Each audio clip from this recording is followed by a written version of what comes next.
నువ్వు చేసే పాపం ఎక్కడికి పోదు మామా. అడ్రస్ వెతుక్కుంటూ నీ దగ్గరికే వస్తుంది. నమ్మట్లేదా?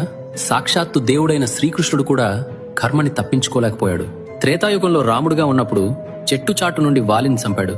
ఆ కర్మ వదల్లేదు. ద్వాపర యుగంలో అదే వాలి బోయవాడిగా పుట్టి చెట్టు చాటు నుండి కృష్ణుణ్ణి బాణంతో కొట్టి చంపాడు. సృష్టిని నడిపించే దేవుడికే తప్పలేదు మామా. ఇక నువ్వెంత, నేనెంత?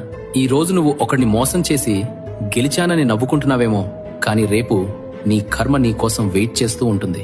సో మంచి చెయ్యి, మంచే జరుగుద్ది. కర్మ ఇస్ బూమరాంగ్ మామా.